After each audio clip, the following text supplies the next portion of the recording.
Hello friends, today we are going to see the class 6 lesson number 2, the living world. Around us we can see many different types of plants and animals. म्हणजेच आपल्या आजूबाजूला आपण खूप प्रकारची झाडं आणि प्राणी दिसतात किंवा पाहतो. ते show some similarities and some differences. म्हणजेच ते थोडी फार समानता म्हणजे सेम काही गोष्टी एकमेकांमध्ये किंवा काही वेगळे पण दाखवतात.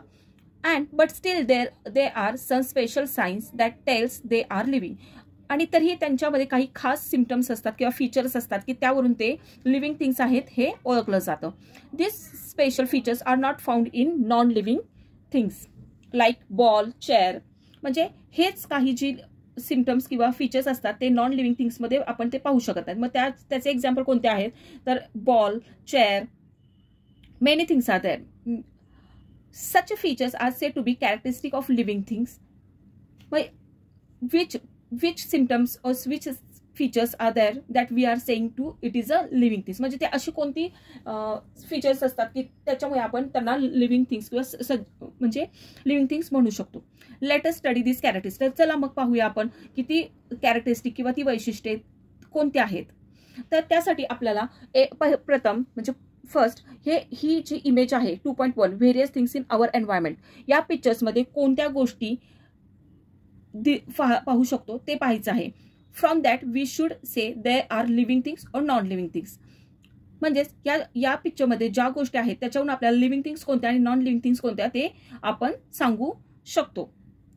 तर फर्स्ट ऑफ ऑल इथे ही लेडीज दिसते आणि हा बॉय दिसतोय. तर हे दोघे काय आहेत, हेन, डॉग, हे सगळे लिव्हिंग थिंग्स आहेत. आणि नॉन लिव्हिंग थिंग्स कोणत्या आहेत, होम, ट्री, बकेट, बॉल, या सर्व गोष्टी नॉन लिव्हिंग थिंग्स मध्ये आहेत. Now can you tell what differences do we see between the young ones and the adults in this picture. तर आता आपल्याला यंग वन्स आणि ॲडल्ट्स वन या पिक्चरमध्ये यंग वन्स म्हणजे छोटे आणि ॲडल्ट वन म्हणजे मोठे असे लोक दिसत आहेत किंवा लिव्हिंग थिंग्स दिसत आहेत. तर त्यांच्यामध्ये डिफरन्सेस काय आहेत ते आपल्याला पाहायचे आहेत. Look closely. The baby, child, young man and old people, they look different in the height and size. म्हणजेच तुम्हाला या पिक्चरमध्ये मुलं आणि मोठ्यांमध्ये काय फरक दिसतो तर त्यांची हाईट, वेट अँड फेस हे सगळं चेंज दिसते.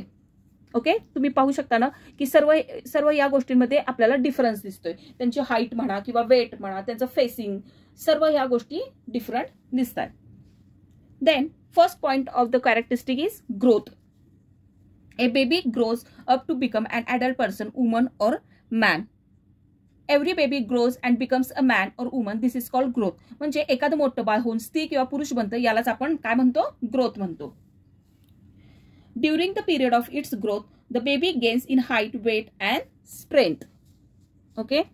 In some manner, all the animals grow into adults in certain period. Generally, humans require 18 to 21 years for this growth. Find out how long it takes for the young ones of hens, cows and dogs to grow into adults. म्हणजेच इथे पहा, in same manner, no, not just human, all animals like dog, hen, cows also grow with time. म्हणजे फक्त माणूसच नाही तर कुत्रा, कोंबडी, गाय म्हणजे सर्वच ॲनिमल्स काय होत असतं, त्यांची ग्रोथ होत असते. And humans usually take 18 to 21 years to grow. म्हणजेच सामान्यतः माणसांना पूर्ण वाढ होण्यासाठी 18 ते 21 वर्ष लागतात, बरोबर. Then find out long it takes the young ones, hens and cow and dog to grow adults. म्हणजेच can you find out how many months और इयर्स इट टेक्स फॉर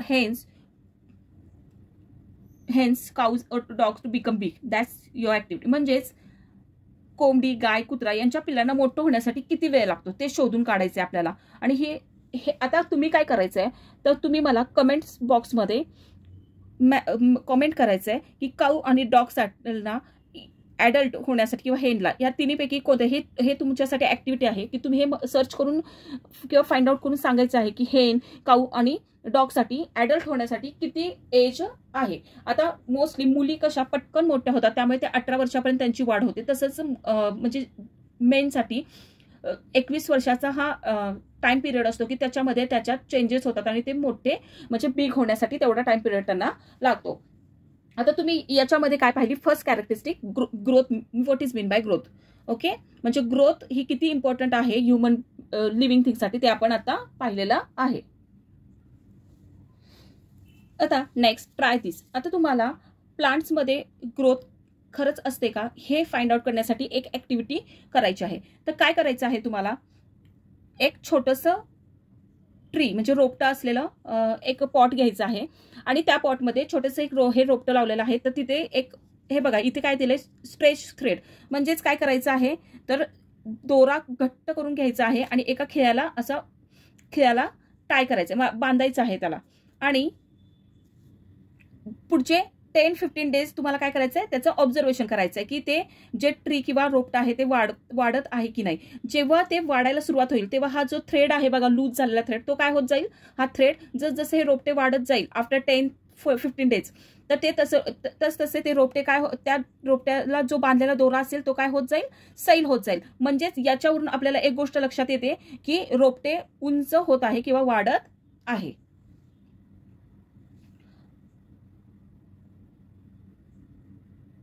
म्हणजेच तुम्हाला हे गोष्ट लक्षात येते का की लिव्हिंग थिंग्स मध्ये म्हणजे प्लांट्सला सुद्धा ग्रोथ असते.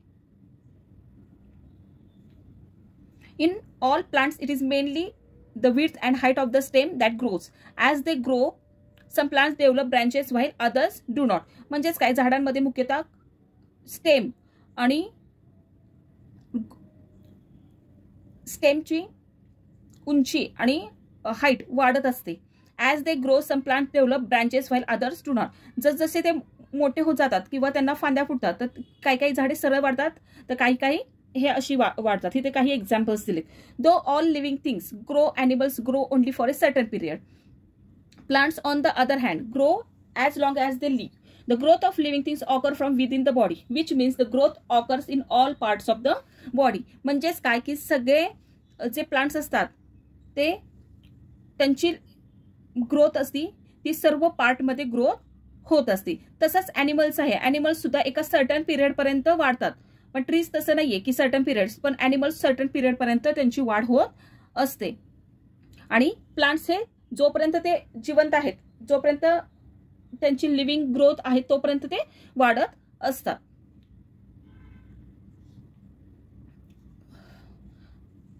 Now see next. What differences do you see in growth of trees like mango, banyan, and people, and that of bamboo, coconut, toddy plants? See, some trees are mango, banyan, people grow wide and have many branches, but bamboo, coconut, plum trees grow tall and straight. म्हणजेच काय तर आंबा, वड, पिंपळ यासारख्या झाडांना अनेक फांद्या असतात आणि त्या रुंद असतात. पण बांबू, नारळ आणि ताड ही झाडे काय करतात, सरळ वाढतात. पण मँगो, बनियन हे काय करतात, त्यांना खूप सारे फांदे असतात, त्यामध्ये पसरतात, सगळीकडे स्प्रेड होतात आणि मग त्यांची वाढ होते. ठीक आहे. नेक्स्ट आहे food is necessary for growth. मग फूड म्हणजे अन्न हे सगळ्यांना लागतं, आपल्याला जेवण लागतंच, त्याशिवाय आपली वाढ कशी होणार, बरोबर आहे. म्हणजेच फूड इज नेसेसरी फॉर ग्रोथसाठी, आपली वाढ होण्यासाठी अन्नाची खूप आवश्यकता असते. तसेच प्लांट आणि ॲनिमल्स सुद्धा लिव्हिंग थिंग्स आहेत, तर त्यांनाही वाढ होण्यासाठी त्यांना फूडची गरज किंवा आवश्यकता असते. Then plant makes their own food in sunlight. तर मग प्लांट्स त्यांचे फूड कुठून बनवतात किंवा मिळते त्यांना, तर सूर्यापासून, सनलाईट पासून. ते स्वतःचं अन्न स्वतः तयार करतात सूर्यप्रकाश म्हणजे सनलाईटच्या हेल्पनी. Plants produce from water, nutrients in the soil and the carbon dioxide present in the air. This process takes place in the leaves of plants. म्हणजेच काय, plants takes water and minerals from the soil, carbon dioxide from air and sunlight to make food. म्हणजे झाडे काय करतात, मातीत आपण त्यांना लावतो, बरोबर आहे, तर त्या मातीमधून ते मिनरल्स आणि वॉटर शोषून घेतात, ऍब्सॉर्ब करतात. त्याचबरोबर हवेतून काय घेतात, एअरमधून कार्बन डायऑक्साईड घेतात आणि sunlight, through sunlight they make their food. ते सनलाईटच्या हेल्पने त्यांचं जेवण किंवा त्यांचं फूड ते बनवतात. दिस मॅजिक हॅपन्स इन लिव्स. म्हणजे ही जी जादू म्हटलं तरी चालत की किंवा हे जी प्रोसेस आहे ते कशामुळे होतं, it takes place leaves of plant. हे प्लांटच्या जी पानं असतात त्यांच्यामुळे ते शक्य होतं. Then it is brought about in the presence of sunlight with the help of chlorophyll in the leaves. This process of food production is called photosynthesis. During this process, plants give out oxygen. Plants appear mainly green in color due to chlorophyll in them. म्हणजेच काय, sunlight and chlorophyll help leaves to make food. आता chlorophyll म्हणजे काय, it is a green pigment, म्हणजे सूर्यप्रकाश आणि पाण्यातील हिरवा पदार्थ क्लोरोफिल अन्न तयार करण्यासाठी मदत करतो. This whole process is called photosynthesis. आणि ह्या सर्व प्रक्रियेला किंवा ह्या प्रोसेसला फोटोसिंथेसिस असे म्हणतात. During this process plants give out oxygen. Plants appears mainly green in colour due to chlorophyll in them. म्हणजेच plants are green because of chlorophyll. आता हा क्वेश्चन तुम्हाला एक्झाम मध्ये विचारू शकतात फिलिंग द ब्लँक्स मध्ये, तर तेव्हा तुम्हाला त्या आन्सर सांगता आला पाहिजे. Why plants are green in colour dash because of chlorophyll, और it is brought about the presence of sunlight with the help of dash in the leaves chlorophyll. म्हणजे झाडं हिरव्या रंगाची दिसतात कारण त्यांच्यामध्ये क्लोरोफिल असतो. Now see this image. Sunlight comes, leaves takes carbon dioxide from the air, roots take water and minerals from the soil, food is made in leaves, here food is making, okay, and oxygen is released into air. म्हणजेच काय, तो सूर्यप्रकाश इथून येतोय, sunlight इथून येते, पानं काय करतात, ही लिव्स काय करतात, इथून कार्बन डायऑक्साईड घेत आहेत आणि इकडून ऑक्सिजन सोडतात. त्याच वेळी वॉटर आणि न्यूट्रिएंट्स काय करतात, सॉइलमधून काय करतात, वॉटर आणि न्यूट्रिएंट्स ते खेचून घेतात आणि ऑक्सिजन बाहेर सोडतात. म्हणजे ह्या सर्व प्रोसेसला आपण काय म्हणतो, फोटोसिंथेसिस और फूड इज. हे म्हणजे फूड कसं तयार होतं प्लांट्स थ्रू हे आपण पाहिलं. ओके, आय होप तुम्हाला